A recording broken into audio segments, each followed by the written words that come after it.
با نام یاد خدای مهربان سلام، نور، برکت، عشق و زیبایی در خاندانتان. امیدوار هستم همگی خوب و صحت و سالم و بردم هستید. برنامه نوبتی کتابخانه است و هم صحبتانی من هستند علیم جان علیموف دکتر و شهباز عبدالله دکتر.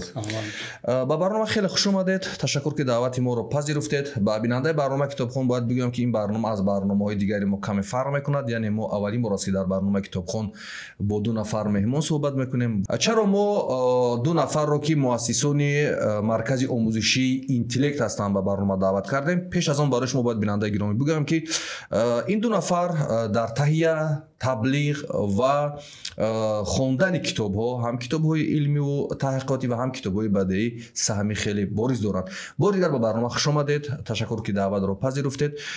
خب بیاد سوال نخست از اینجا باشد که امروز مرکز اینتلکت علم در چه وضع قرار دارد و چرا اینتلکت؟ چرا مثلا یگام هر کس هر نامی میگذارد، با نام خودشون میگذارند یا با نام یگام شخصیتی مشهور میگذارند، ولی شما مرکزتون رو اینتلکت نام گذاشتید. این از کجاست و چرا؟ اصلا اینتلکت این شعور، اصلا شعور میباشد و ما خواستیم که در جامعه یک گروه جوانایی رو به جامعه پیشنهاد کنیم که آنها از نگاه شعور ذهن از دیگران فرق کنند. شهباز، وقتی که موسم میشود قبول داوطلبان به دانشگاه‌های عالی کشور، یک سر و صداهای به وجود میاد. چرا ما شما را به این برنامه دعوت کردیم محض به برنامه کتابخوان؟ چون درخواست‌ها زیاد هستند، پیام‌ها زیاد هستند و وقتی که مثلا اگر سال قبل و چند ماه پیش ما نظر کنیم، یک گروه در شبکه‌های اجتماعی اینترنت تبلیغاتی را شروع می‌کنند که ما در 20 روز شما رو برای قبول شدن با دانشگاه آماده می‌کنیم، در 30 روز آماده می‌کنیم، در 90 روز آماده می‌کنیم. مرکز اینتلکت در چند روز آماده می‌کند دانشجویان رو و آیا این درست است که در 20 روز، 30 روز یا 40 روز یا 90 روز شما دانشجویان رو آماده کنید برای دانشگاه‌ها؟ تشکر زیاد که دلیر می‌نداریم که ما رو به برنامه کتابخوان دعوت کردین. نسبت تیار کردن دانشجویان ما مدت 13 سال است که با علیم جان یکجا مرکز آموزشی رو تأسیس دادیم و کار فعالیت کرده ایستادیم و دوام سالهای دراز داخل شدن به دانشگاه‌های عالی روز از روز مشکل‌تر شده ایستاده است. اگر سالهای پیش رو ما به نظر گیریم، داوطلبان از ماه‌های ینور مثلا تیاری خود رو آغاز می‌کردند.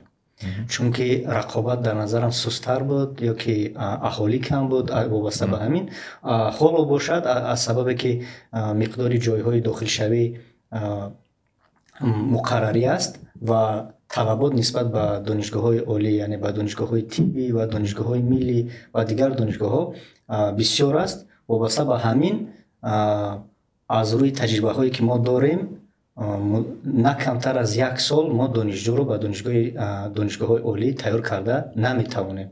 چون که برای تیاری به دانشگاه عالی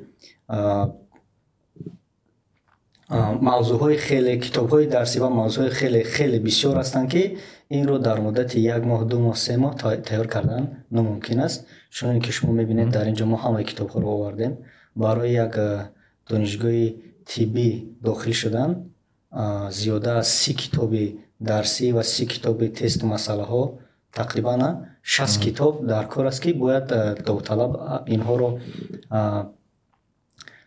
فرا بگیرد. یعنی 60 کتاب رو می‌آموزند در دوام یک سال 60 کتاب می‌خواند. 60 کتاب رو ما پر را نقطه به نقطه، دانه به دانه تحلیل میکنیم با دانشجو و هر یک مثال و مسئله رو با او یک جای کار میکنیم و در وقت امتحانگیری درون همه موادها رو ما کارکرد کرده کوشش میکنیم که طلبه همه مغز موادها رو به خود بگیرد. و وقتی که شما موضوعها رو میدونید، مرکز ملی تستی نزد پرزیدنت جمهوری تاجیکستان پیش از داخل شدن به همه داوطلبان و موضوعهای خود رو دادگی از هر یک فن، این فن شیمی باشد، بیولوژی، فیزیک، زبان تاجیکی، تاریخ، حقوق و دیگر فن‌ها باشد و یا موضوعهای معین دارند که شما مثال و مسئله های داخل شوی از همین میبید. یعنی این موضوع اگر بگیریم کلا تمامی و برنامه رو فرا میگیره، تمامی برنامه تعلیمی مثلا از صنف 1 تا 11 گیریم اینا رو در بر گرفته. غیر از این барзами ин бо баъзе маводҳое ҳастанд ки тайёрӣ ба донишгоҳҳо ҳастанд. масалан метавонад ки аз маводҳои дарсӣ давлатҳои хориҷа масалан аз Русия ва Амрикову дигар кам маводҳо аз ин ҷо ҳам омаданаш мумкин аст. олимҷон, бибинед бисёре аз марказҳое ки дар Душанбе фаъолият мекунанд бо номи марказҳои илмӣ ё эълонҳое ки метиҳанд, ба ҷуз забономӯзӣ ё баъзе чизҳои илмҳои масалан мисли забономӯзиву таърих жарфтар намераванд ба илмҳои дақиқ, яъне хеле мушкил аст мисли физикаву химияву биология. Масалан чӣ шуд ва чаро шумо маҳз боло ин илмҳои дақиқ бештар таваҷҷӯҳ мекунед ва ҷиддӣ кор мекунед? Ин чаро ин хел аст?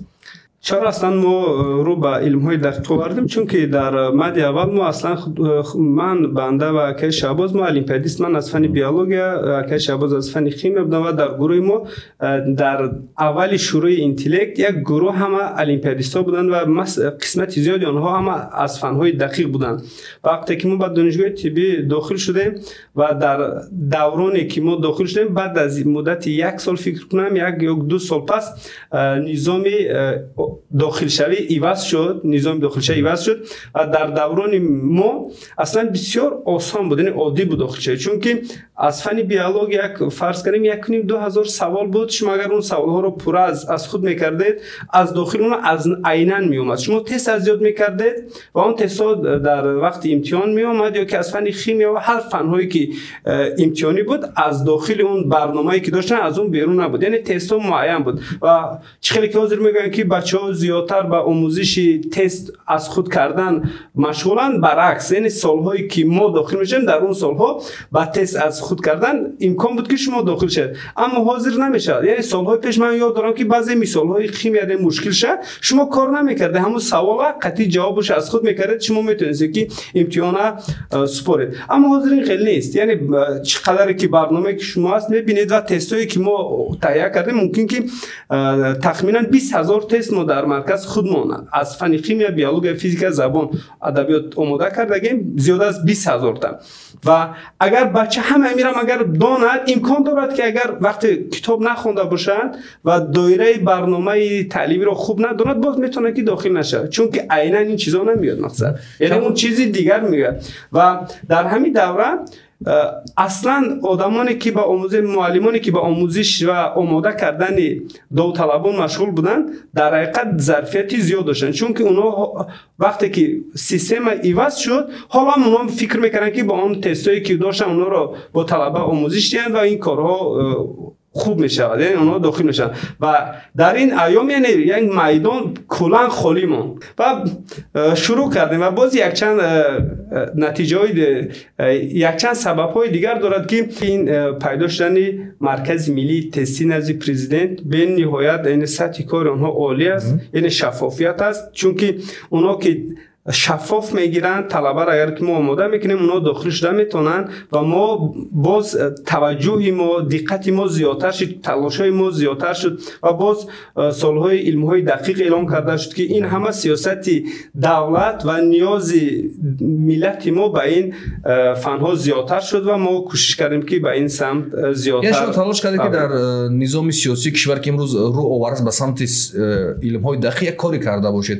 Чун мо масалан зиёд эродҳо мешунавем, зиёд дар ҳамин барнома мебинем, ба мо эрод мегиранд ки чаро ҷавонони мо ба самти илмҳои дақиқ камтар таваҷҷӯҳ доранд, чаро ба самти илмҳои дақиқ намеранд ва илмҳои дақиқ таблиғ карда намешавад, ба мисли химия, физика, биология.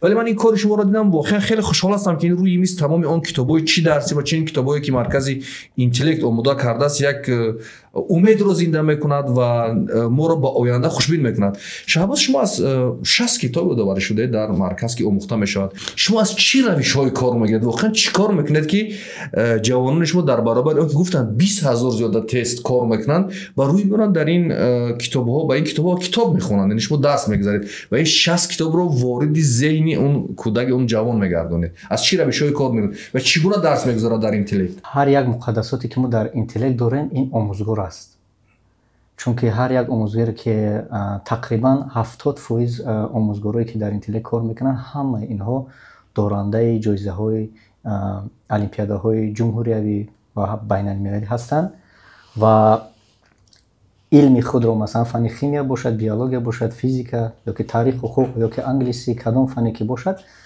то дараҷае медонад ки вай гӯем ки дар ҳамин ҷумҳурӣ нотакрор аст. Яъне асосан ва ҳамаи беҳтаринҳоро ҳам ҷамъ кардем, ҳам тарбият кардем. муддати 13 сол ҳаст қисми омӯзгорое ки барои донишгоҳи тиббӣ довталабонро тайёр мекунад ва барои донишгоҳи миллии факултети ҳуқуқшиносӣ мо тайёр мекунем. Бо дар дуруни маркази омӯзишӣ мо дорем курсҳои омӯзишии забономӯзӣ, мақсад фанҳои русиву англисиву немисӣ. ва боз ин дар ин ҷо мо як тими бақуввате дорем ки талабагонро ба озмунҳое ки олимҷон гуфтанд илм фуруғи маърифат, фуруғи субҳи доноӣ ва ихтироъкорони ҷавон ҳастанд, ба ин озмунҳо тайёр мекунанд. масалан аз синфи 8 мегирем, 7, 8, 9, 10, 11 ин як тим бо алоҳида масалан иноро тайёр мекунанд. ва бо барзами ин мо як ин китобое ки мебинед, ина ману олимҷо якҷоя кардагӣ нестем акай Далер. дар болои ин китоб агар гӯем тақрибан 20 омӯзгор зиёдтар, 20 омӯзгор ҳар як китоб кор мекунанд. дар як китоб мо қатъи олимҷон 2 омӯзгор мондагием. дар як китобе ки шумо дар ҳамин ҷа мебинем, масалан аз фани химия гирем ёки биология, масалан дар ҳамин фани биология гирем, агар дар ҳамин болои як китоб 2 омӯзгор кор мекунад. ва ҳама ин китобое ки мебинед ин маҳсули дасти мову олимҷону ва ҳамаи ҳамин тиме ки мо дорем якҷоя ин корҳоро ба амал меорем. воқеан олимҷон хеле шавқовар аст он чизе ки шумо таҳия мекунед.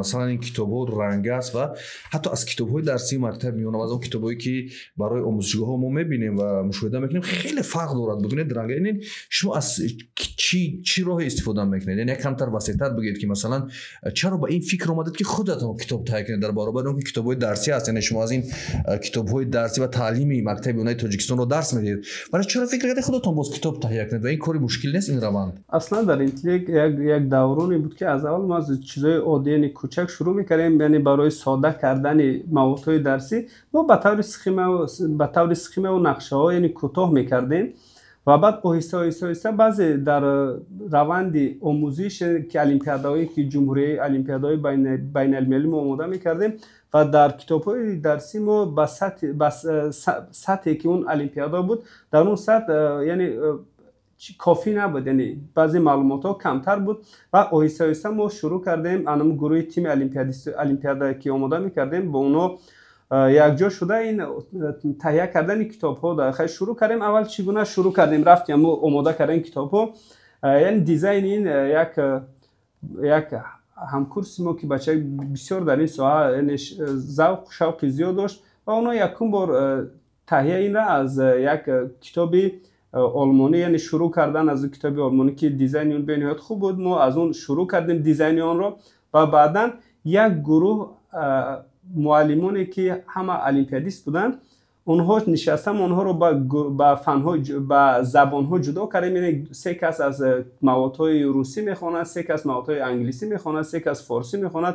яъне аз ҳар китобҳое ки давлатҳо минтақаҳои гуногун мо он маълумотҳоро ҷамъ кардем ва дар дохили ин китобҳо яъне ворид кардем. ин китобҳо чизе нест ки мо ягон кашфиёт карда бошем, аммо мо аз нигоҳи ҷамъ кардан ва маълумоти дар дохили аст бениҳоят яъне маълумотҳош хуб аст ва сатҳшам фикр накунам ки аз ин минтақае ки мо масалан давлатҳое ки дар атрофи мо аст аз ягонтаи онҳо камӣ надорад, фикр кунам бартарӣ дорад ва камӣ набуд.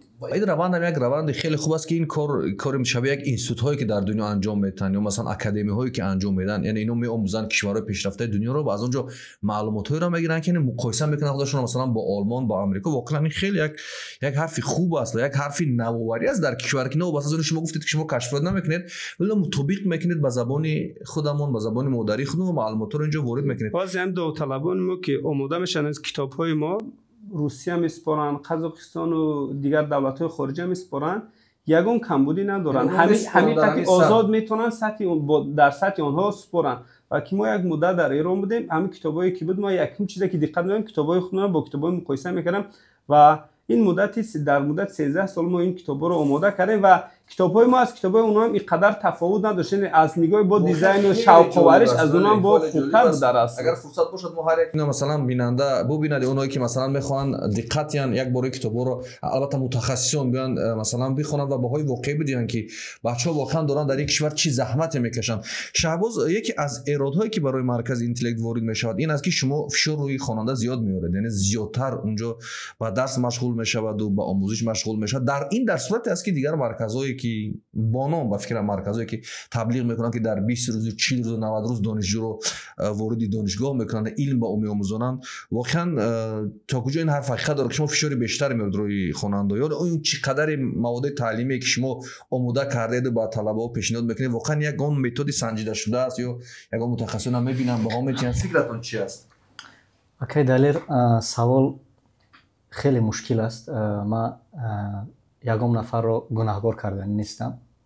мушкили асосии мо ҳамин аст ки довталабонро барои мо барои тайёрӣ дар синфи 11 меоранд ва шумо фикр кунед ки як довталабро ки мо инҷа гуфтем ки зиёда аз 60 китоб агар гирем мақсад аз китобу масъалаҳо, оё ягон довталаб метавонад ки агар фикр кунем масалан дар як ҳафта 2 соати масалан агар гирем 5 рӯз масалан 10 соати корӣ ва як моҳ агар масалан 30 соат гирем ва солша агар зарб занем 300 соат, оё ягон довталаб метавонад ки дар 300 соат ҳамин 60 китобро аз худ кунад? қисми математикӣ ва агар мантиқӣ ва падар модар мефаҳмонем, падар модар як орзу дорад, мегӯяд ки фарзанди ман бояд донишҷӯ шавад, духтур шавад, ҳуқуқшинос шавад, омӯзгор шавад, ҳамин орзу дорад ва мо мегӯем ки модари азиз, падари азиз, роҳ камтар ҳамин хел душвор аст, яъне дар 2 соату 3 соат ин кор ягон роҳи ҳал надорад. барои ҳамин дар интеллект мо ҳар рӯз на камтар аз 6 соати дарсӣ дорем, ҳар рӯз, ва ҳар рӯз имтиҳон месупорад довталаб ва бар зами ҳамин мо баъзе донишҷӯе ҳастанд ки умуман дар интеллект мо 3 моҳ вай дорем, давраи санҷишӣ дорем ва баъд аз 3 моҳ давраи санҷишӣ мо довталаб синфи 11 аст. акайдалер падар модар мегӯяд ки ҳамин дохил шавад. ана ки шумо ҷавоб тен, мо мегӯем ки модар падари азиз, мо дар муддати 7 моҳ ин довталабро тайёр карда наметавонем, барои ин модда 3 сол ё 2 сол на камтар аз 2 сол дар кора. падар модар мегӯяд ки ҳамин корро ҳал кун. ана ки шумо гирен аз ин ҷо вақт кам аст, аз ин ҷо имконият нест, барое ки довталаб мавод зиёд аст, маводҳо зиёд аст ва дар ҳамин байни 2-3 чиз мо мемонем. модару падар мехоҳад, мавод душвор аст, довталаб суст аст. ака ина чӣ хел ҷавоб тем? ака худатон хулоса барои мақсад. ва мо дар муддати 13 сол ба касе кафолат надодем, ягон бор фикри кафолат намудем ва аз ҳама сухани бадмедагӣ мо ин аст ки касе аз мо биёяд ун кафолат бипурсад ки шумо метавонед ки кафолат диҳед ки фарзанди ман 100% ба донишгоҳи тиббӣ дохил мешавад? на, чунки мо намедонем фарзанди шумо дар кадом сатҳ аст. ва он касое ки мегӯянд мо дар муддати 90 рӯз метавонем ки довталабро омода кунем, фақат як кор кунанд. оно ҳамагӣ медонанд ки ин маводҳое ки дар пеши мо мондагӣ ҳастем, ҳама инҳоро бояд довталаб бухонад, не бояд донад. хондан аз донистан фарқ мекунад, чунки мешавад ки як одам 10 бор мехонад, инро боз намедонад. яъне ин маводҳоро ба камиш 70-80% бидонад ва имкон дорад ки вай ба таври пулакӣ ба донишгоҳи тиббӣ дохил шавад.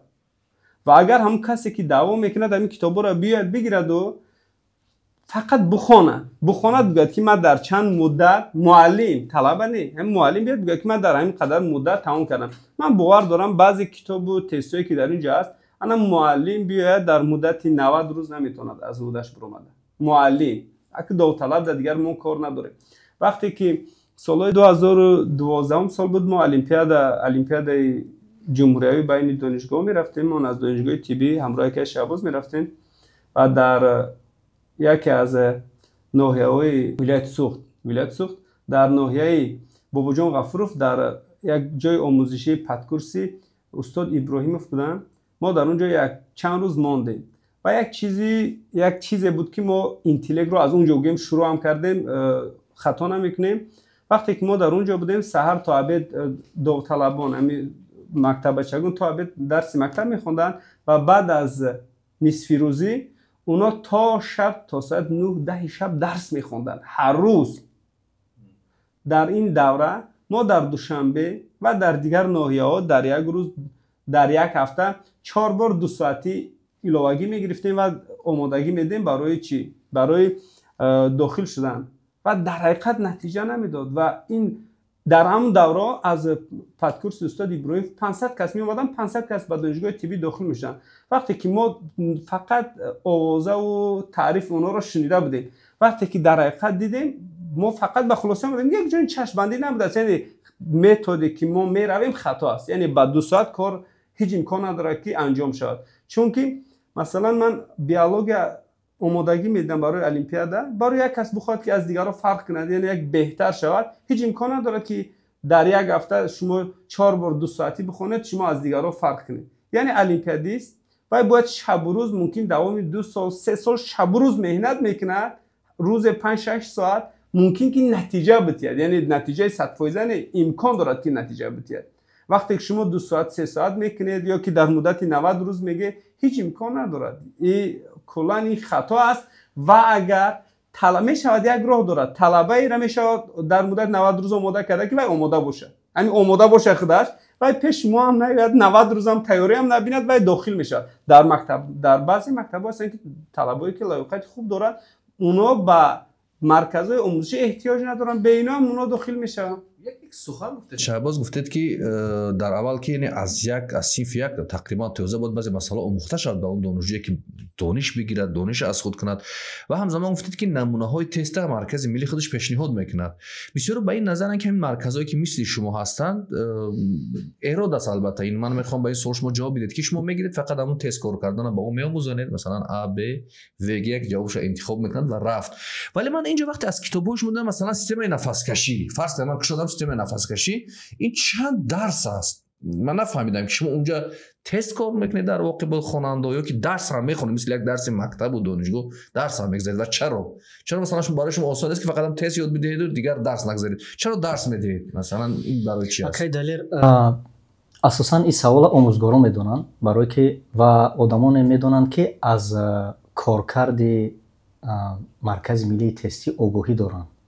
مرکز ملی تستی همون تست هایی که خودش با مردم پیشنهاد میکند برای تیاری، از درون این تست ها 30-40% تقریبا مسئله ها میبینن و 60% مسئله 60-70% مسئله هایی که میبینن در امتحانات اینا از یگان جا دریافت نمیشود. اینا در مرکز ملی تستی یک تیمی الهیده است که این مسئله ها رو تیار میکنه و این آموزگارا در یگان جا درس نمیدین و این مثال مسئله ها به یگان جا نمیبراید مقصد. یعنی یه مسئله مثالای میدین که نه من دیدم نه داوطلب نه یگان کس دیدگی است. حل این مسئله ها تنها موضوع رو دونستن در کار مقصد. یعنی شما مغزی موضوع رو اگر ندونید با تست کرولی کردن مقصد یا که مثلا اشاره کردن تست جواب انتخاب کردن با فکرم نمیشود. این همین اصلا ما در تا یک 8 ماه اول ما به تست دقت هم نمیتیم. 8 ماه 9 ماه ما فقط هم کتابا را یک بار 2 بار همه کتابا را تمام میکنیم. یعنی این مشکل است.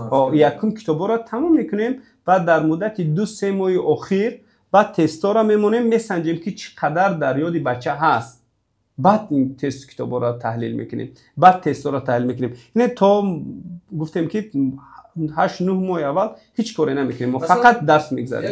مثلا امتحاناتی که علیم جان ما روشن‌تر کنن، امتحانی که ما میگیریم تمام 8 ماه اینو به تستن همش موضوع نوشتگی است. مثلا نوشتگی است اینجا بعد داوطلب میگیرد سخم را خودش تصویر میکند، خودش هر یک پروسسور میموند یا که مثال مسئله های شیمی و فیزیک باشد و خودش کار میکنه به جواب است.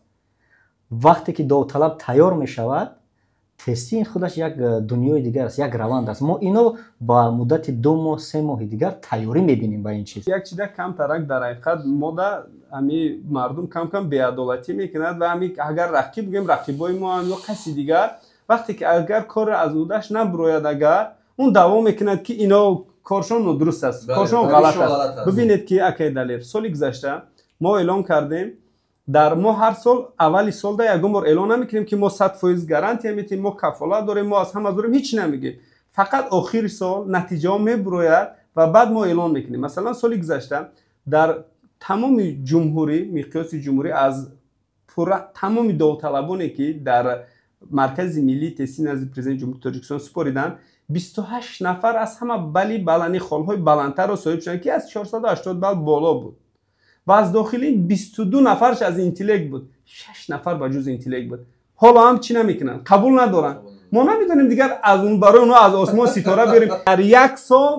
در یک سال 360 روز درس میتیم. اینقدر مشکلی قطعی مثلا با یک راه سنگین وقتا 2-3 ماه آخر موندن در یک روز بکمیش 10 ساعت درس میتیم. آخه باز چیکار کنیم دیگر که بگن که اونا در حقیقت میدونن، آخه در حقیقت آماده میکنن. خب سوال با شما شهباز، فرض کردیم یک انسان مثلا اپتیکا و اتم از فیزیک، تستو از مولکولا، یعنی چند قسمت های فیزیک، مثلا بچه شروع میکنه فیزیک را از 7 خوندن تا 11 خوندن. شما چیکار میکنید که مثلا در یک سال 7 کتاب فیزیک رو بچه میخواند و شما را گوش میکند و میخواند، حالا که با در مکتب نبخواند؟ یعنی شما چیکار میکنید؟ از چی روش کارو میگیرید؟ دائما میگن که اینتלקت طلبه‌های زور بهترین انتخاب میکنه. آخه من دائما جواب میگم در حقیقت گپ شما را من قبول دارم، چون که اینتלקت بهترین است. وقتی که بهترین باشد بهترین انتخاب میکنه. اما وقتی که ما در اول شروع کردیم قدم‌های اول، یکم طلبه‌های ما از جلیکول بودن، بچه‌ها ازبک زبان بودن، تاجیکی را نمیدونستن. یک 8-10 طلبه داشتیم و ما تونستیم با موفقیت این 8-10 طلبه را به دانشگاه طبی داخل کنیم و این از اینجا شروع می شود و ما دوام 13 سال دائما بالای پیشرفت، مثلا هر روزی ما باید از روز دیگرمون بهتر شویم. ما بالای این کار کردیم. چرا ما موفق شدیم؟ یا که خیلی اگر بگردیم اساسا چرا اینتלקت در بین مردم نام پیدا کرد؟ چون که نیت ما و علم، نیت اول در زندگی از همه چیز برای آموزگار پدر مادر و کدام اختصاصی نباشد، نیت ما این آموزاندن داوطلب بود. یعنی ما مبلغ یکم نموندیم در اینجا، ما یکم قطعی علم مصلحت کردیم که همین داوطلب خیمیا رو نمیفهمه، بیولوژی رو نمیفهمه، فیزیک رو نمیفهمه، حتی هیچی رو نمیدونن. مقصد ما چیه؟ همینا باید بهترین کنیم، نو بسته که رقیب این اگر بگیریم در دیگر جایها مثلا مدت 2 سال 3 سال تیاری دیده است و در اینجا یگانه راهی که ما موفق شدیم، اول فکر میکنیم که باوری و نیت نیکی که ما مقصد داشتیم که همین داوطلب خوب شود و دوم مهنت کردیم. مثلا مهنت چی بود؟ ما 1 ساعت 2 ساعت از داوطلب اگر ما اول در اول کاریمون 3 ساعت تا 6 ساعت درس میدادیم، یعنی پس از 6 ساعت داوطلب باید در مرکز آموزشی نباشد مقصد، لیکن ما داوطلب رو بر زمین 2 ساعت 3 ساعت 4 ساعت ایلوگی رایگان درس میدادیم تا که همین موضوع را یاد نگیرد و خونه نمیرود. حاضر هم سیستم همی است که اگر ما شرطنامه میکنیم از ساعت 2 تا ساعت 8 درس است، یعنی مبلغش هم میسپاره. اما اگر داوطلب برنامه رصد کرده نتوند، مبلغ نمیسپارد. فقط کافی است که والدینش بیاد انتظار شود، یعنی دیر میشود ساعت 9-10 شب والدینش بیاد ایستاد فرزند شب برای ما درس میتیم. درس دادن از طرف نیت، دوم مهنت و سوم از همه چیز خوب این علم یکی دلیل. اگر علم نباشد، صد باوری داشته باشد که وقتی که علم نباشد کاربرد نمیشود و این آموزگارایی که ما داریم در گرد و اطراف، اگر گویم اینها حالا از ما اولیم بهترند. فهمیش من یک چیز دیگر است اولیم، فهمیش من این است که اگر فرض کردن که فرزند من و فرزند هر نفر دیگر همین برنامه ها را داند، شرط نیست که به مرکز شما رود. سوال اینجا با وجود ندارد. پس طلبه های به مرکز شما میان که اونها مثلا واو نیستن، که مثلا او که همه این برنامه را داند چی ضرر داره که به مرکز شما بیاد؟ بگیم که چی ساعت نفر رو میان با مرکز شما، تو چی ساعت میبیان؟ همین در مد اول وقتی که داوطلب میبیاد ما یک امتحان میگیریم. این سنجی شکست فقط سطح او را معین میکنیم و در مدت 1 ماه 2 ماه 3 ماه همین از سطح اول چقدر میبریم این است. یعنی ما امتحان گرفته، ما نمیگیم که داوطلب رو ما قبول نمیکنیم با اینتلکت، ما قبول میکنیم و فقط امتحان اول برای که بدونیم که از کدام سطح تا کدام سطح یعنی پیشرفت کرد. باید دونیم که مثلا از نقطه A به نقطه B رفت، به نقطه C رفت، به نقطه D رفت. این برای ما مهم است، چون که این اگر ببینیم که در یک سطح بود بعد از 1 ماه ما باز همون سطح اول است، ما میگیم هیچ امکان نداره، مثلا شما شوقی خوندن ندارید، یا اینکه شما نمیخواهید، یا اینکه شما پتانسیلی که از خود میکنید همون چیزا شما ندارید. والدینش دعوت میکنیم، میگیم که بیا دانشگاه طبی نه به دانشگاه ملی به یوریست داخل شود، یا که یگان حقوق شناس یا که آی تی یگان رویه دیگر انتخاب کنید. شرط نیست که همه دکتر شود که همه یوریست شود. ما اینا را با اونها چی مشورت میکنیم، میفهمونیم که خوب است که اگر این داوطلب رو به جای دیگر ببریم. شبوز در تجربه داشتید نفری که مثلا اومده صفر بود، یعنی مقصد هیچ از این برنامه تعلیمی رو از خود نکرد ولی بعد آموختن در اینتلکت مثلا رفت دانشگاه طبی داخل شد یا دانشگاه ملی داخل شد. این تجربه هستن که یک نفر شاید شما گفتن که شما امتحان میدید نه به خاطر رو قبول کنید، فقط سطح رو میخواد معین کنید. یعنی تو چی سطح های تقریبا بودن که بعد گذشتن یک سال مثلا خواندن چند کتاب از آناتومیا، از فرض کردیم مکانیکا، بیولوژی، فیزیکا، اینا را خوندن، زولوژیا و رفت داخل شد. یعنی در ادامه یک سال دو سال شما تیار کردید. تو چی سطح دانشجویان که طلبای مکتب در نظر دارن؟ وقتی که انسانیت تولد می شود با فکر من خداوند به وی همه چی دادگی است و زندگی وی از نیت و مهنت و رفتار و کردار وی عبارت است. ما در اینتلکت تجربه داریم که اگر دو طلب یکم خواهش، یعنی تو در حقیقت خواهشی دکتر شدن داری، پروست دکتر نمقصد من خیروگ میشم و به مردم خدمت میکنم یا که آموزگار میشم یا که پروگرامیست میشم. یکم باید دو طلبی که اخلاق دارد، یکم ما در زندگی، در خواندن، در کار و فعالیت یکم جدا اخلاق نیست. یعنی از تجربه ما اگر دو طلبی که اخلاق دارد و خواهش دارد، یعنی و در حقیقت میخواهد که همین کسب رو بآموزد و کمی هم مهنت کند که و به همه قله ها میرسد و فرق ندارد و خیمیا را نداند، یعنی بیولوژی حتی صفر بینده یک دفتری خالی باشد اگر که و پر کردن آسان. وقتی که و اخلاقش کمتر بیزیب است، اخلاق میتواند مثلا از رفتار و کردار و رفیقان نادرست دارد اگر گیریم مثلا همین رفیقان و همین رفتار و همین کردار به خواندن آموزش و خلل میرساند. یکم. دوم خواهش نباشد. ما یکی از مشکلی با بسیاری که با میخوریم، پدر و مادر مثلا دکتر است یا که حقوقشناس است، باید فرزند دکتر شود یا که فرزند حقوقشناس شود. خیلی خیلی نادرست است.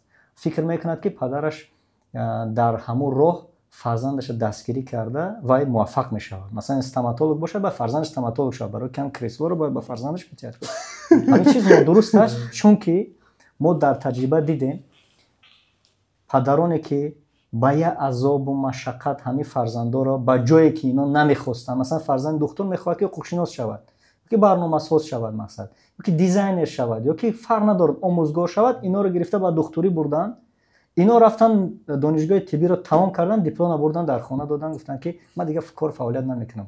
رفتن مقصد بیزنس و دیزاین خیلی نکته مهم است. به حد مهم است، برای که خواهش گفتم که خواهش اگر در همون کس نداشته باشید شما نمیتونید در روز زندگی کردن. عالی. یک از بحث‌های دیگر و ایرادهای دیگر که برای همین مرکز شما وارد است این است که مرکز اینتلکت بهترین ها رو میگیرد و در روند تعلیم اگر با او پسند نیامد کدام طلبه او را جواب میدهد. یعنی جواب دادن از مرکز شما یک مشکلی خیلی کلان است. بعد ما والدین میگن که اونا کسی محقوق نیستن جواب میدن و اون بهترین رو میگن و این نتیجه میده، بعد برای همین موضوع هستند. به این پاسخ شما به این سوال چی است؟ ببینید که در یکم اکثر داوطلبایی که ما جواب میدیم از روی اخلاق، همین رفتارش بد است، بسیار بانی جوانان بسیار است، ناس میکشد، 11 میبیاد 10 میبیاد ناس میکشد، سیگارت میکشد. ما کلانی خیلی را اگر یافتیم جاش جواب میدیم و باز اما یک کاری داشتیم که فکر کنم نادرست بود، ما قسما کم کردیم چون که ما قانون قاعدات طوری نغلطید، ما هم تلفن‌های داوطلبا رو هم کم کم نظارت می‌کردیم. میگه نظارت به معنی که وقتی داوطلب نمیخوان سطحش پس میشد، ما والدینش دعوت می‌کردیم، مثلا والدینش دعوت می‌کردیم، میگفتیم یک بار تلفن امیرا بیا یک بار تفتیش کنی ببینید که ممکن مشکلی با هم تلفن دارد، با کسی صحبت می‌کند یا که یگان بازی و یگان چیزای بیهوده در وقت زیادترک صرف می‌کنن، یعنی این مشکلی‌های زیاد چه دست پشت ما اینا خیلی قسما کم کردیم، اما پورا بس نکردیم. یعنی هر وقت آگاه میکنیم و عین حاضر کوشش میکنیم که داوطلبات تلفن بیارن، از اینا دور باشن و مسئله جواب دادن. بعضی داوطلب است که چخره که شباز گفتن والدین بسیار میخواد اما داوطلب نمیخواد و ما و این رو مجبوری که میمونن اینجا، این خواهش خواندن ندارد، ذوق ندارد، نمیخونن و آیسته هم یک نمیخوندگی یک تا دو تا که در بین همین گروه صنف در یک صنف اگر 18 نفر باشد 3-4 نفر اگر که نخوند حتما این 3-4 نفر با درس خلل میرسونند، رفتی درس رو ویران میکنند و با دیگران هم مقصد این تاثیر رو میرسد. وقتی که همگی کوشش دارن، ذوق دارن، میخونن و یک چند کس نمیخوند و طبیعت آدم خودش همین است که چیزای ساده و چیزای بی‌معنی ده زیادتر ذوق میکنه. وقتی که کدامش که ضعیف اراده باشد همین را ببیند چی میکند، تکیه به همین میکند و تحسب به این میکند که من هم رنگی نمیخونم، اما او نمیداند که این خواهش خواندن ندارد، ممکن این داخل نشود، اما این خواهش خواندن داشت در اول و تاثیر این بود که تاثیر اونا بود که اینم از راه بیراه شد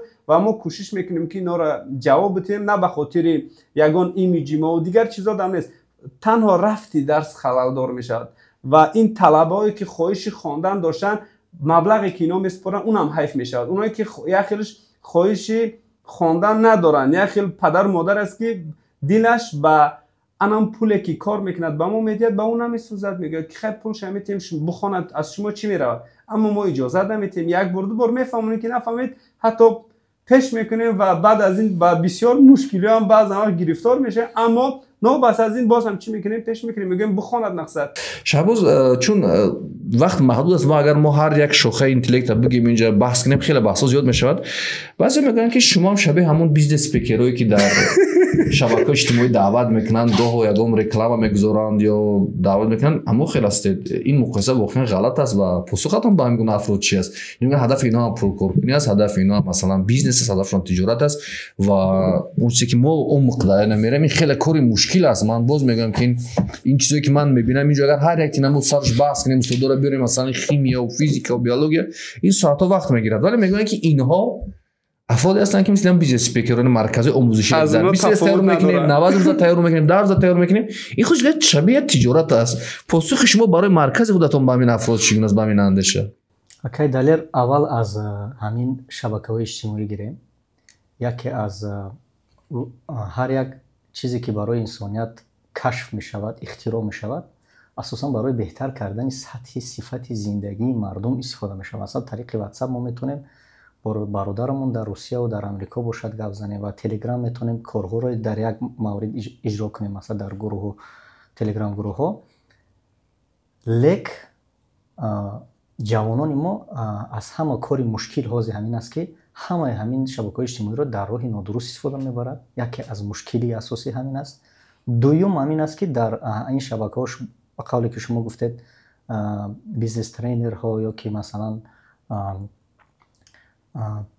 نفر که بهمشم دعوت میکنن، بیزنس ترینر، استادهای تجارت میگن، استادهای اصول زندگی را میفهمونیم، روانشناس هستیم مثلا اینو. باز همین بعضی گروه ها آدمایی هستن که مثلا به مانند همین بیزنس ترینر ها و دیگر مثلا اداره کنی کارخانه ها را به شما میآموزونه میگن. در اصل ویا در مدت 1 دقیقه با داوطلب که با جوان تاجیک میفهمونن که موفقیت این در 1 دقیقه به عمل میآید، مثلا یعنی به دست میآورد. و ما این ویدیو رولیک ها رو هر روز دیده فکر میکنیم که زندگی همین است. مثلا حتی با اگر این با این موضوع دخل ندارد، حتی با جوان دختران مثلا هر یک چیزی که ما در شبکه اجتماعی میبینیم، زندگی خوش و ماشین بهتر و همین رو دیده، هر یک دختر تاجیک فکر میکنه که زندگی خوب همین است. لیکن زندگی خوب همون زندگی بهترینی که دختر تاجیک است که پدر و مادر، شوهر و فرزند بهترین دارد که در زندگی آرامانه خوشبخت با عائله زندگی میکنه، این بهتر است. همه این شبکه اجتماعی یک تاثیر به حد سخت رساند به ما، چون که مردم فکر میکنند که همه چیز به آسانی میآید.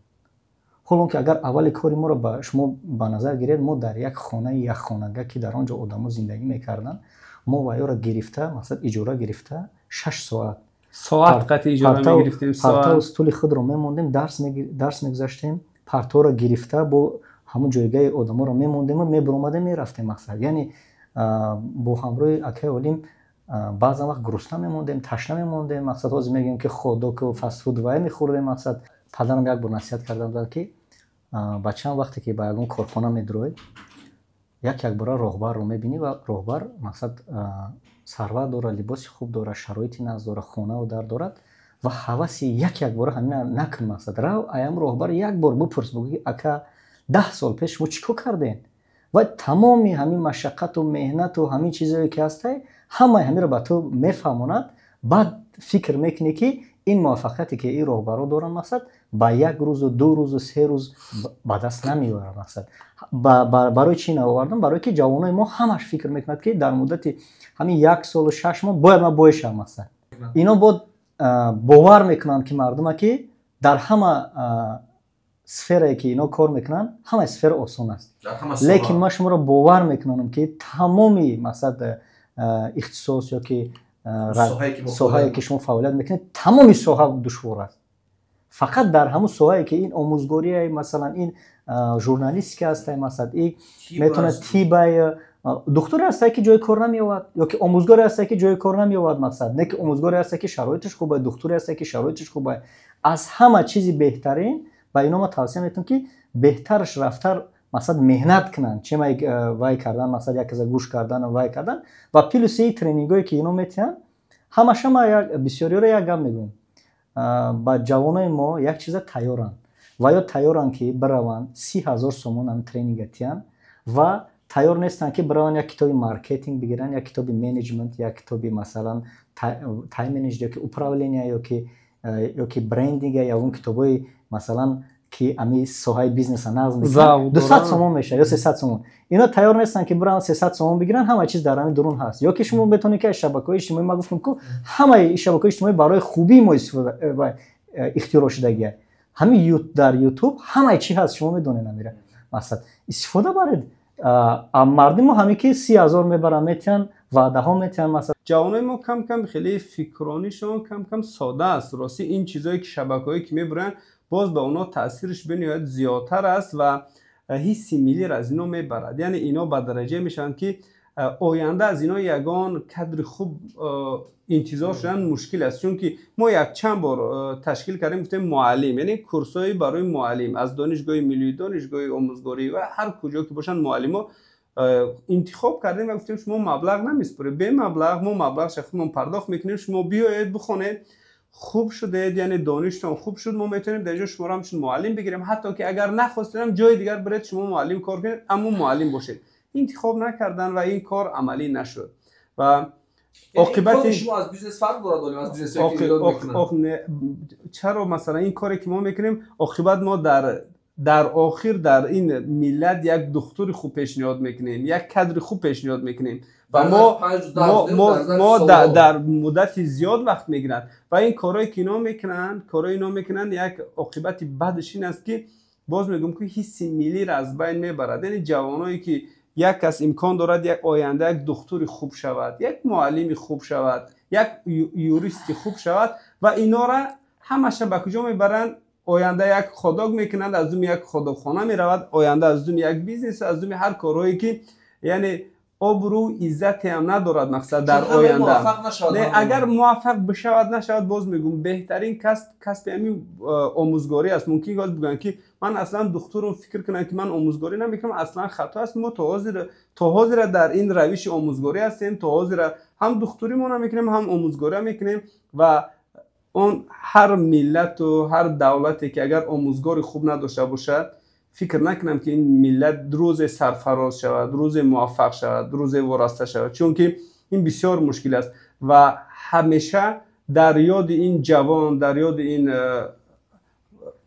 نورس این معلمان هستند که مهر وطن، مهر ملت، هویت را وارد میکنند. یعنی دولت‌های پیشرفته همیشه معلمای پیشرفته دارن، همیشه از معلم دفاع میکنن و یک معلمان دارن که معلم حس ملی دارن. هر یک معلم هست که اون معلم داوطلب رو که همو طلبه رو آماده میکند که آینده باید رود یک زوادی مثلا ماشین اختراع کند یا یک هواپیما یا یک انجینری خوب شود، یک دکتری خوب شود. یعنی تندرستی مثلا ملت فکر میکند، کی میکند؟ معلم میکند.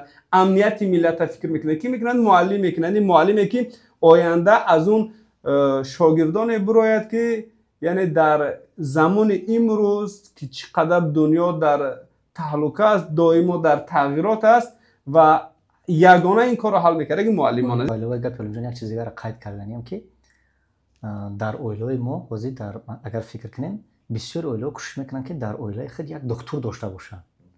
دکتر برای چی در کار؟ در یک روزی بیماری، درست؟ ягон нафар мо фикр намекунем ки дар оилаи мо омӯзгор бошад. лек агар аз нигоҳи масалан равонӣ нигоҳ кунем, агар дар оила як фарзанди мақсад ахлоқан нодуруст мақсад ба воя бараса, агар фикр мекунем ки ҳамин зарбаи ҳамин ба саломатии тамоми оила мерасад. барои ҳамин ози фикр мекунем ки бояд ҳар як оила кӯшиш кунад як фарзанди худша омӯзгор бояд тарбия кунад. Чунки аз омӯзгор дуруғу намебирояд, ахлоқаш хубтара. омӯзгоре ки меҳнат мекунад, омӯзгоре ки мақсад ба ҳамин бидагии зиндагӣ қаноат мекунад, яъне вай кӯшиш намекунад ки ҳамин надораду зур занаду пеш баравад. омӯзгоре ки шахсияте миллион инсоно чӣ мекунад, мақсад вай ҳурмат мекунад.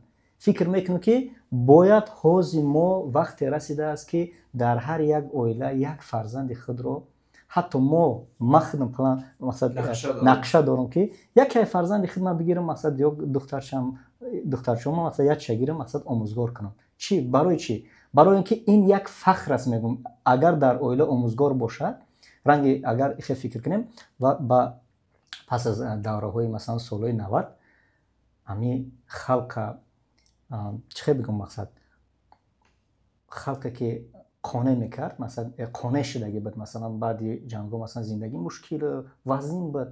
аз ҳама халке ки дар зиндагӣ қаноатманд буд, шикоят намекард, мақсад омӯзгор буд, мақсад ҳатто бепул кор мекард, мақсад ҳама медонад ин чизро. мақсад ҳамин чиз дар ҳамин замонаи мо дар кор аст, барое ки мо бояд ягон пример дошта бошем, намуна дошта бошем дар оила ки бояд фарзанди мо бози ҳама кӯшиш мекунад дуруст фарзанд мо мебарем мактабҳои беҳтарин да мемонем, забонҳоро меомӯзем, ҳамаш беҳтарине, лекин агар ахлоқ набошад уже ягон кор карда шумо наметонем. яъне ҳамира гуфтанем ки омӯзгор бояд дар ҳар як оила бошад ва дигар фарзандо уҳдадоранд ки ҳамин нону намаки ҳамин омӯзгора худашон таъмин кунанд. мақсад яъне омӯзгор бояд фикри хӯрдану вая чӣ накунад, мақсад яъне шароити агар таълим бошад, яъне чунки омӯзгор фарзанди маву шумо бо дарс медиҳад. ба ҳамин корҳои хайр гуфтан ягон касое ки ягон масалан як мошин тӯҳфа мекунанд, як хона тӯҳфа мекунанд, як чизи ягон падаркаҳои калон мекунанд, ҳатман амира омӯзгорода бикунанд беҳтар мешавад, чунки дигародам як намуна мешавад ва ҳамин муаллим агар муаллиме ки нагирифтааст агар ҳамин хонара اونم تلاش میکنه که مرام یگون کاری بکنه که چیکار کرد که اون خانه گرفت مقصد یعنی اون خوب در اون چیکار کرد. نمونه ها قرار بدیم عالی می‌دونید یعنی که شهباز باز شوق و هوس میگویند که من میخوام یک نفر از عائله من آموزگار شود، یعنی پس معلوم میشد که همه موفقیت اینتلیکت در هم آموزگاراش است. اصلا دیروز نکته کلیدی است این بود این از سر تاکید اینتلیکت بجز معلمان چهار دیوار خالی است دیگر چیز الان که برید در اینتلیکت بعضی جاش که نو شروع کردن کار آغاز نکردین و در اونجا فقط دیوار خالی میبینید چون که معلم نباشه داوطلب نیستیم کسی دیگر. خوب چیکار کنیم که برای اینکه آدما اینقدر جدی میخوان دکترها اینقدر جدی میخوان و خوشناسا اینقدر جدی میخوان برنامه‌ساز شون و همه تلاش میکنن چیکار کنیم که ما مثلا تلاش کنیم مثلا آموزگار شد، یعنی برای آموزگار شد افتخار برای ما شود، یعنی ما درهای همون دانشگاه آموزگاری که تیار میکنن اونجا دیگر نتونیم رقابت کنیم اینقدر مستحکم شد. برای چیکار کردن در کار؟ با فکر شما چه جواب؟ با فکر من از امو گفتیم که باید همگی جامعه باید فکر اینا بکند، یعنی کاری کنیم که باید آموزگارا در این زمان از همه بهترین شرایط باید نو زندگی کنند، یعنی جامعه این کارا بکنند و در پاسخی باید آموزگارا کم کم حس ملیشون باید بلند برداشته شود، مثلا به تفاوت نباشن. و در سالایی که ما مقصد مکتب میخوندیم ممکن سالای شما هم اون وقت باشد بین معلما ببینید طلبات چقدر معلمامون دوست می‌داشتیم محبت داشتیم. عین حاصل این چیزا به نهایت کم است، به نهایت کم است و در اینتلیکت باور کنید همین چیزا ما تا حاضر می‌بینیم. یک موفقیت چین است که معلم و طلبه بین یکدیگر محبت دارن، دوست می‌دارن، احترام میکنن و یکی از موفقیت‌های دیگر اینتلیکت این است مثلا وقتی که اگر طلبه معلم شد دوست بداره حتما فنی او را میخواند. و دوم اگر معلمی که طلبه را اگر که دوست بداره حتما به طور درس میتید که حتما طلبه باید چیکار کند صاحب علم شود. شبکه میشنه آدم حس ملی داره هم میخواد که ملتش پیش برود. وقتی که هم در یک کس یک چیزی یک متماتیکا میفهمونه، یک کس درباره یک پیشرفت دولت میگه، یک چیزی خوب میگه، هیچ کردن نمیتونه. همین امروز همه چی میگه لایک بمونه، باید همین لایک شه بمونه، باید تبلیغ بکنه. نه برای چی؟ برای من نگفتم برای دیگر رو ببینن که همین خیل شبکه و همین خیل چیزا هم هست. همین کاری که شما انجام میدید با اون استاد مشورت میکنید، کتابی که مینویسید از نزد یگان کس میگذارد، یعنی فرض کرده مطابقت میکند با اون چیزی که در مکتبای میونه گذرانده میشود. در عموم مثلا همکاری شما با استادان، پروفسوران، دانشمندان که اونها مثلا تجربه بیشتر دارن، علم بیشتر دارن، با اهل زیو کشور، با دانشمندان چگونه است؟ در رابطه هستید؟ بله اکه دلر همه این کتابایی که شما دیدین از طرف آموزگاران و پروفسورانی که در دانشگاه‌های عالی هستند ما تقریض میگیم، مثلا یعنی کار کرده و خطابی‌های اینا با ما پیشنهاد کردن، ما اصلاح کردیم و این کتاب‌ها اکه دلر نمی‌ایستند. مثلا یعنی فکر نکنید که این نشریه 2 دم ما ایستاده، مثلا نشریه 1 دم یا 3 دم ما می‌ایستیم، مثلا نه، این کتاب ها روز از روز کار کردن میگیریم ما. یعنی مواد ها و موضوع هایی که چی سخیمه هایی که در دنیا پیدا میشوند، همین متریال ها ما اویستویسته وارد کردن. نه که در زحمت خودتون از چت جی پی تی نم استفاده میکنید. ببینید که در تیم اینتلکت یک چیزی ما مثلا طول 7 سال میشد همین را پیگیری داریم. طول 7 سال میشد یک تیمی کتاب داریم، یعنی یک 20 آموزگار، زیاده از 20 آموزگار میشینن بالای این کتابا کار میکنن و حتی بعضی جایش میشه که ما میگیم که در تاجیکستان مثلا در دانشگاه ملی و در دانشگاه آموزگاری اگر کدام بیولوژی خوب یا فیزیک خوب باشد، حتما ما میریم با مشورت میگیریم. اگر مبلغ باشه حتی با دادن مبلغ هم راضیم که کتابای ما سطحش خوبتر و بهتر شود. شود. چرا این سوال دادم؟ چون اکنون من اونقدر ژرف نمیفهمم این بعضی مثلا فیزیک یا شیمیا، ولی چون از فناوری ها در هوش مصنوعی خیلی زیاد است، شاید بسیار گمان کنن که تا اینقدر کتاب هیچی است. من همون هوش مصنوعی چت جی پی تی را اکسپورت کردم برای من کتاب مینویسد. هیچ از اون نوابره استفاده میکنید که شما جدی بالای کار میکنید. آخه در این کتابای ما وقت بدن چت جی پی تی نه بداخل ما یا همش یا برو ببین استاشه باز ما نشریه نوش نه برو آوردن به نزدیکی نشریه نوش میبرد و این همش پیش از چت جی پی تی هیچ یگان چی نداره. هر یک کتابی که داری جمع ببینن اگر فکر کنیم مثلا تو شریفت میگم چی میشود تاجیکی مثلا تو شریفت هر یک هفته اینا ما خودمون کار کردیم. مثلا هر یک تا اینا ما دیزاین رو آوردیم، آموزگار رو آوردیم، مثلا هر یک موضوع رو ما تحلیل میکنیم. تحلیل میکنیم. مثلا تحلیل چی خیلی است؟ آموزگارا میشند یک کس میفهماند موضوع رو، همین ما همین نمود بفهمونیم که داوطلب یا که طلبگان این حد کارکرد میشه میفهمن یا که نه، یا اینکه در بعض از کارکرد کتاب با طلبگان میگذاریم میبینیم که یک قسمت کتاب با داوطلب دشواری میاره. значит باید ما رو چیکار کنیم؟ ایواز کنیم یا که ساده‌تر کنیم، خوبتر کنیم، یا که اگه دیزاین اینا سخمه های اینا استفاده برای ممکن که خوبتر و نستر شود برای قبول داوطلبان. سلامت باشید. و من در آخر یک چیز می‌خواستم از شما بپرسم که با این قدر تجربه‌ای که این 13 سال گرفتید یا این قدر کتابی که نشر میکنه و استادای زیاد که در اختیار دارید، چرا نمیخواید سلسله مکتبات تأسیس بدید در کشور و یک تکان بدید معارف رو در کشور، علم رو، مکتب رو نمونه باشید؟ مثلا مثل که بودن پیشتر لیسه خارجی در نمونه بودن، البته ما امروز هم داریم لیسه خوب که بتونن نمونه باشن، ولی از این کار شما می‌بینید که یک نمونه بهتر میتونید برای کشور باشید. چرا مثلا سلسله مکتبای خود نمیسازید که در هر نوع هر یک ولایت شما مکتب داشته باشید و این فکر رو هست در آینده برای اینتلکت؟ بله که دلر در نقشه ها هست. میگیم که در زندگی باید سست نباشی و سراسیمه نباشی. میگن هر یک این نقشه ها هست. ما حالا مرکزهای موسیقی تشکیل دادیم، داوطلبان رو با دانشگاه عالی داخل میکنیم.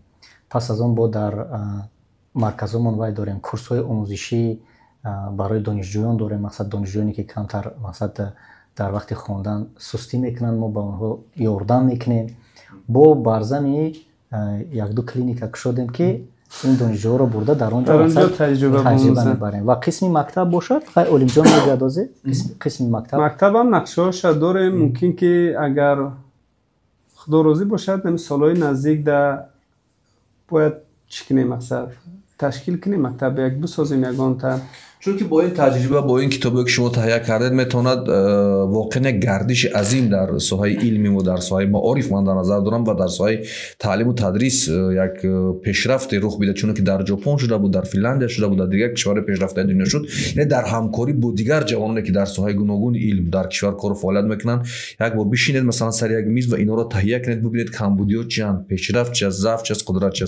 امیدواریم که روز از روزها اینتلگ یکی از مرکزهای علمی و آموزشی نه در منطقه بلکه در مقیاس جهان بگردد و ما وعده میتیم. با چی وعده میتیم؟ که ما تلاش میکنیم، کوشش میکنیم، خیلی این با محیط و شرایط میبینیم، اما آرزومون این است که در آینده اینتلگ یکی از بهترین مکتب‌ها در داخل تاجیکستان و بیرون از این در مقیاس جهان باشد و برای این ما تلاش میکنیم و هر چی امکانیت‌های داریم استفاده میکنیم. امیدوارم که در جمهوری جوانان زیاد در تمام ساحه‌ها هستند، در ساحه بانکداری، در ساحه آیتی و تکنولوژیا و مثلا آموزگاری که ما هستیم و دیگر طب و دیگر ساحه‌های هستند. هر یک جوان تاجیکستان باید